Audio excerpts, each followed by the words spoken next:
नमस्कार, जय जोहार। साथियों, जागो पंच में आप सभी का हार्दिक स्वागत, अभिनंदन। साथियों, आप सभी को मालूम है कि अभी कल शिवरात्रि थी और इस शिवरात्रि में आप सभी ने खूब जमकर पूजा की होगी, मेले हाट घूमे होंगे और यानी शिव का पूजन किया होगा और इसके अभिषेक किया होगा।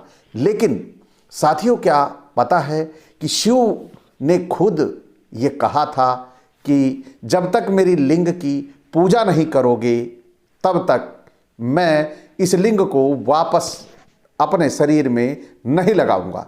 क्या आप सभी को मालूम है कि ऐसा स्वयं शिव ने कहा था? साथियों, ये अचल सिद्धार्थ की बात नहीं है, ये जागो पंच की बात नहीं है। जागो पंच हमेशा जो पुस्तकों में लिखा होता है वही आप तक पहुंचाने का काम करता है। साथियों, इसी विषय में आज हमें बड़ी महत्वपूर्ण पुस्तक लेकर आए हैं जिसमें लिखा है कि स्वयं शिव ने कहा कि जब तक मेरे लिंग को पूजोगे नहीं, मैं इसे वापस ही नहीं लूंगा, मैं बिना लिंग का ही रह लूंगा। साथियों, पुस्तक बड़ी मजेदार है और हो भी क्यों ना, क्योंकि हमारे जो समाज के लोग हैं, लेखक हैं, ये भगवान के विषय में क्या क्या सोच लेते हैं, यह इसकी कल्पना आम आदमी के बस की तो बात ही नहीं। आम आदमी ऐसी कल्पना नहीं कर सकता। यह कुछ बड़े ही विलक्षण लोग हैं। और ये कौन विलक्षण हैं? आइए चलते हैं, मैं आपको दर्शन करवाता हूँ। ये पुस्तक है शिवार्चन पद्धति और ये किस लिए लिखी गई है? गणेश पूजन, कलश पूजन, शिव पूजन, पार्थिवेश्वर पूजन और शिव सहस्र नामावली, सस्वर रुष्टाध्यायी, रुद्र याग हवन विधि एवं शिव स्तोत्रों का अनुपम समावेश इस पुस्तक में इन्होंने, लेखक ने कर डाला है। और ऐसा कर डाला कि शायद है कि आप दंग रह जाएंगे, हतप्रभ रह जाएंगे। और वो भी क्यों? क्योंकि शिव ऐसे बोल रहे हैं जो आप मतलब यूं समझिए कि विश्वास के अपने आप ही मतलब विश्वास होगा ही नहीं आपको। लेकिन यहां पर लेखक ने डाल दिया है कि शिव ने कहा कि पूजा करो, नहीं तो मैं इसे वापस नहीं लूंगा, छोड़ दूंगा, दुनिया में ये घूमता रहेगा। तो आइए चलते हैं फटाफट, देखें ये कौन है लेखक। बड़े मजेदार लेखक हैं। लेखक का नाम है, लेखक संपादक आचार्य धीरेन्द्र। यानी ये धीरेन्द्र शास्त्री वाला है या नहीं ये मैं नहीं जानता, लेकिन आचार्य ये धीरेन्द्र हैं। फिर भागवत प्रवक्ता, ज्योतिष वास्तु, भूमि शुद्धि एवं कर्मकांड विशेषज्ञ, यानी दमदार आदमी है थोड़ा, क्योंकि सारे जितने भी विशेषज्ञ हैं सब इन्होंने अपने नाम के साथ जोड़ लिए हैं। और प्रकाशक कौन है? कान्हा दर्शन धार्मिक प्रकाशन, 117 गोविंद खंड, विश्वकर्मा नगर, नियर विवेक विहार, फेज 2, शहदरा, दिल्ली। अब आप सभी को साथियों ये मालूम हो गया होगा कि ये कहाँ का प्रकाशन है। अब इनका जो प्रधान कार्यालय है वह आप सभी को यहाँ दिखाई दे रहा है। तो साथियों, मैं ज़्यादा समय न लेते हुए चलता हूँ आपको लेके कि क्या मामला है, आखिर क्यों मैंने ये वीडियो आपको बना के देना चाहा, क्यों सुनाना चाहा। क्योंकि अगर ये अचल लिखता तो निसंदेह अचल को तुरंत FIR करके अंदर पहुंचाने की व्यवस्था कर दी गई थी। लेकिन यहां पर जब ये आचार्य धीरेन्द्र कह रहे हैं तो ये तो भैया श्रेष्ठ जाति के होंगे, ये भगवान की चाहे जितनी ऐसी की तैसी कर ले, इनको कोई कुछ कहने वाला नहीं है। अगर अचल कर दे तब वो दोषी है, यानी कोई OBC SC कर दे तब वो दोषी होगा। तो आप सभी यहां देख सकते हैं, आज मैं आपको सुनाने वाला हूं शिवलिंग पूजन का प्रारंभ एवं महत्व, और वो भी आचार्य धीरेन्द्र के अनुसार। ये लिख रहे हैं, शिवलिंग के पूजन प्रारंभ होने के संबंध में एक पौराणिक कथा प्राप्त होती है कि दक्ष प्रजापति ने अपने यज्ञ में शिव जी का भाग नहीं रखा, जिससे कुपित होकर सती पार्वती ने दक्ष के यज्ञ मंडप में योगाग्नि द्वारा अपना शरीर जलाकर प्राण त्याग दिया। यानी इन्होंने योग अग्नि पैदा की और उन्होंने अपना शरीर जला दिया। किसने? सती ने। क्यों? क्योंकि उनके पिताजी ने शिव जी का उस यज्ञ में भाग ही नहीं रखा। अब ऐसा हो तो कोई भी बेटी है, अगर उसके पति की इज्जत नहीं होगी तो निश्चित तौर पर वो तो भैया आग बबूला होगी कि मेरे पति की इज्जत नहीं हुई। तो यहां सती ने भी ठीक ही किया। लेकिन देखिए, सती के शरीर त्यागे जाने का समाचार सुनकर शिव जी अत्यंत कुपित हो गए।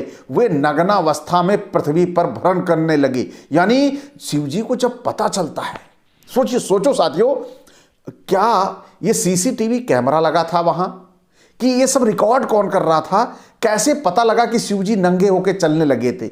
या जो ये सती आग लगा रही थी योगाग्नि में, तो वो जब जल रही थी तो इसे किसने देखा था? लेकिन अब भाई ये सारी पुस्तकें हैं, लिखनी थी, लिख डाली। वहां शिव जी के साथ कौन बैठ के एक एक घटना की रिपोर्टिंग करता था? वो पत्रकार कौन था? ये सोचने वाली बात है। आज ये विधा हमारे पास नहीं है। आज कोई भी भगवान का डाटा कि वो स्वर्ग में क्या कर रहे हैं किसी के पास है, या कोई सुना रहा है? कभी देखा दैनिक जागरण ने हेडलाइन बनाई कि शंकर जी नाराज होकर अपने नंदी पर बैठ के कैलाश पर्वत छोड़ के भागे जा रहे, ऐसा सुना? लेकिन पहले इन पुस्तकों में ये सारी चीजें मिल जाया करती थी जो मैं आपको सुना रहा हूं। यहां पर क्या लिख रहे हैं कि सती के शरीर त्यागे जाने का समाचार सुनकर, यानी उस समय भी खबरें लाइव प्रसारित होती थी, ऐसा सुना उन्होंने तो अत्यंत कुपित होकर वो नग्नावस्था में ही पृथ्वी पर भ्रमण करने लगे। क्या जरूरत थी भाई शिव को? पार्वती जली थी, किसी की पत्नी जल जाएंगी तो वो कपड़ा खोल के भाग के भैया नग्नावस्था में दौड़ेगा? ये, या सोचिए, ये लेखक ने ये गड़बड़ी की है कि शिव जी को नंगा दौड़ा दिया, कि वास्तव में शिव जी ऐसे थे कि नंगे दौड़ पड़े? ये सोचने वाली बात है, यहां दिमाग लगाने वाली बात है कि आखिर इन दोनों में से खेला किसका था? वास्तव में शिव ऐसे थे कि लेखक ने शिव के साथ अत्याचार किया है? फिर देखिए, एक दिन वह नग्नावस्था में ही ब्राह्मणों की बस्ती में पहुंच गए। अब देखो, ब्राह्मणों की बस्ती कहां थी? शिव कहां रहते थे? भाई शिव तो पृथ्वी पर रहते नहीं थे। शिव का अपना शिवलोक होगा, तो शिवलोक छोड़कर वो इतना मतलब दुखी थे कि ब्राह्मणों की बस्ती में ही एकदम नंग धड़ंग, एक भी शरीर पर कपड़े नहीं, भाई पहुंच गए। फिर क्या? शिव जी के नग्न रूप को देखकर ब्राह्मणों की स्त्रियां भगवान शिव पर मोहित हो गई। यानी जो ब्राह्मण की स्त्रियां थीं वो अपने पतियों से प्रभावित नहीं थी। शिव जी का नंगा स्वरूप देखा तो उनको ऐसा लगा कि इस तरह का व्यक्ति, इस तरह का हमारा पति नहीं हो सकता। ये नंगा आदमी जो आया हुआ है, ये समझिए कि बड़ा ही खूबसूरत है, बड़ा ही अच्छा है, बड़ा ही सुंदर है। उन्हें आपने ब्राह्मण अच्छे नहीं लगे और वो शिव जी पर मोहित हो गई। अब शिव जी पर जब मोहित होंगी तो ब्राह्मणों की क्या दशा होगी? आगे चलिए, देखो क्या लिखा है। स्त्रियों की मोहावस्था को देखकर ब्राह्मणों ने शिव को शाप दिया कि इनका लिंग इनके शरीर से तत्काल गिर जाए। यानी तब के ब्राह्मणों में इतना तपोबल था कि उन्होंने, मतलब जो सृष्टि के निर्माता थे, सृष्टि के मालिक थे, सृष्टि के संहारक थे, यानी जिनके जटा में पृथ्वी पर इतनी बड़ी गंगा बहती है, वो फंसी पड़ी थी, है ना, वो रहती थी, उसको इन्होंने श्राप दे दिया कि उसका लिंग कट के उसके शरीर से तत्काल गिर जाए। फिर अब आप देखो यहां क्या हो रहा है, ब्राह्मण भगवान का लिंग गिरा दे रहे हैं। तो ये सोचने वाली बात है, आप पृथ्वी पर आम आदमी बेचारे वो कैसे रह लेंगे ब्राह्मण का विरोध करके? यही है ना सबसे बड़ी बात। जब भगवान का लिंग गिरा दिया तो हमारा आपका तो भैया जो आप दर्शक देख रहे हैं उनका गिराने में कितनी देर लगेगी? थोड़ा एक मामूली से श्राप ही तो देना है। फिर देखिए, ब्राह्मणों के शाप के प्रभाव से लिंग उनके शरीर से अलग होकर गिर गया, जिससे तीनों लोग में घोर उत्पात मच गया। लिंग ना हुआ, पूरी पृथ्वी गिर गई। सोचो, शंकर जी का लिंग गिरा और मतलब पूरे, मतलब तीनों लोग, पृथ्वी नहीं तीनों लोग हिरने लगे। यानी कि वो लिंग ना था, वो तीनों लोगों पे जैसे धर उठा। तीनों लोग में उत्पात कैसे मच गया भाई? जहां रहा होगा वहीं तो गिरा होगा, लेकिन उत्पात मच गया। उत्पात तो उत्पात है।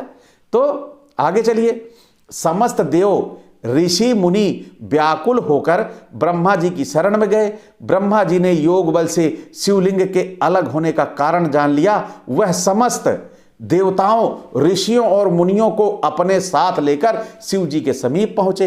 ब्रह्मा जी ने शिव जी से प्रार्थना की कि आप अपने लिंग को पुनः धारण कर लीजिए, अन्यथा तीनों लोग नष्ट हो जाएंगे। अब ब्रह्मा जी तो भाई क्या करें, जब तीनों लोग परेशान थे तो उनका तो दायित्व बनता है भाई कि नहीं, इसको शिव जी अपना संभाल लो, इसको वापस धारण कर लो।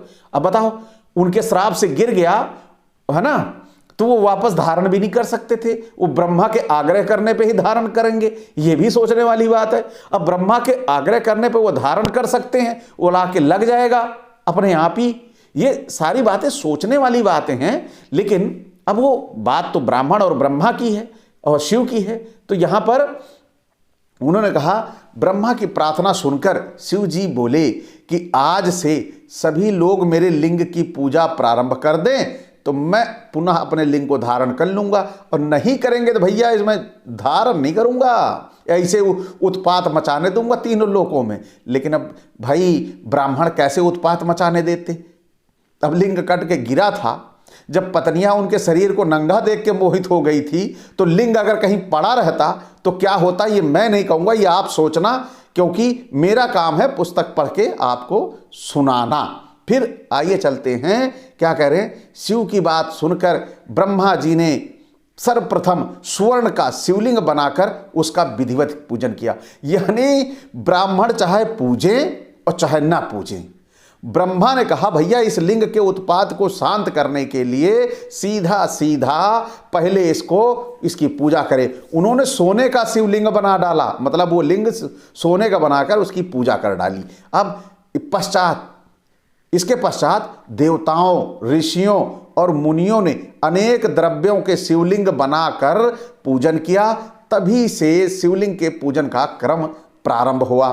जो मनुष्य किसी तीर्थ की मिट्टी से शिवलिंग बनाकर उनका 1000 बार अथवा लाख बार अथवा करोड़ बार सविधि पूजन करता है, वो साधक शिव स्वरूप हो जाता है। जो मनुष्य तीर्थ में मिट्टी, भस्म, गोबर अथवा बालू का शिवलिंग बनाकर एक बार भी उसकी सविधि पूजा कर लेता है, वह साधक 10,000 कल्प तक स्वर्ग में निवास करता है। आप समझ सकते हैं कि लिंग की बड़ी महिमा है शिवलिंग की। तो शिवलिंग का विधि पूर्वक पूजन करने से मनुष्य संतान, धन धान्य, विद्या, ज्ञान, सद्बुद्धि, यानी दीर्घायु, मोक्ष को प्राप्त करता है। कौन सा लिंग? वही जो लिंग कट के गिरा था। और अब इसे ये नहीं कह सकता कोई, अब ये मत कहना कोई कि लिंग प्रतीक होता है, चिन्ह होता है, ये क्या होता है। आपको साफ साफ जब ब्राह्मणों ने श्राप दिया लिंग गिरने का, तो वो प्रतीक नहीं गिरा था, लिंग गिरा था, चिन्ह नहीं गिरा था, लिंग गिरा था। ये अब आप सभी को स्पष्ट हो रहा होगा। फिर देखिए, जिस स्थान पर सर्वदा ही शिव पूजन होता है, उस स्थान पर जिस मनुष्य की मृत्यु होती है वो शिवलोक को प्राप्त करता है। यानी इस तरह अब शिव की महिमा का बखान पूरी पुस्तक में किया गया है कि शिव का पूजन किस तरह होता है, गणेश जी का पूजन कैसे होता है। लेकिन शिवलिंग का पूजन कैसे होता है, शिव का पूजन विधान अलग है, लेकिन शिव के लिंग के पूजन का विधान बिल्कुल अलग है। शिव के लिंग की सबसे पहली पूजा ब्रह्मा ने की थी, ये आप सभी को स्पष्ट हो गया। और क्यों? क्योंकि वह ब्राह्मणों के द्वारा दिए गए श्राप से शिव का लिंग गिरा था, और उसी लिंग को पुनः स्थापित करने के लिए शिव जी ने शर्त रखी, यदि इस लिंग का पूजन आप सभी लोग करोगे तभी मैं इस लिंग को धारण करूंगा, अन्यथा नहीं करूंगा। तुम्हें जो करना हो साफ कर लो भैया, ये मैं इसको ऐसे ही छोड़ दूंगा, आप लोगों के लिए उत्पात मचाता रहेगा। तो ब्रह्मा जी डर के मारे बोले, भैया पूजा कर लो, इससे अच्छा इस लिंग की काहे कोई उत्पात मचाई। और उधर ब्राह्मणों की पत्नियां भी पृथ्वी पर टहल रही थी, और इस तरह शिवलिंग पड़ा रहता तब भी दिक्कत होती। तो क्या हुआ कि सबने पूजा कर ली, किसी ने मिट्टी की कर ली, किसी ने गोबर की, किसी ने रेत की, सबने अपने अपने तरफ से लिंग बना के पूजा कर डाली। यहीं से शुरू हो जाती है शिव के लिंग की पूजा। लेकिन लोग बड़े बड़े विद्वान कहते हैं कि वह प्रतीक है, वह चिन्ह है, पता नहीं अपने पूर्वजों की लिखी बातों से शर्मा के कहते हैं, पता नहीं बहकाना चाहते हैं लोगों को, क्योंकि उससे रोजी रोटी का सवाल जुड़ा हुआ है। तो साथियों, आप सभी इस पुस्तक को ऑनलाइन जाके गूगल से भी डाउनलोड कर सकते हैं। आपको ये पुस्तक गूगल से भी मिल जाएगी, आपको पैसे भी नहीं खर्चे करने, ये मुफ्त में मिल जाएगी।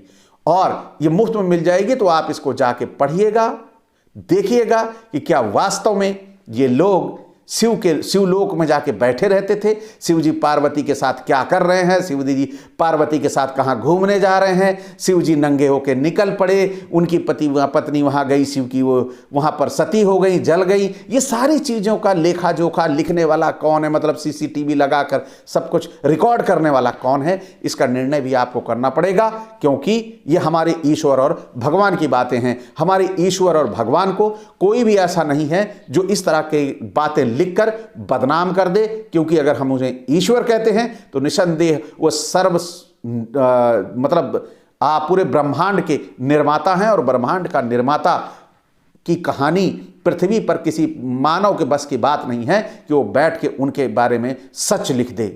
तो यहां पे जो लिख रहा है वो कपोल कल्पित, पाखंड, झूठ, अंधविश्वास में डालने के लिए सारी की सारी कहानी रच रहा है। तो साथियों, आज का ये वीडियो आपको कैसा लगा?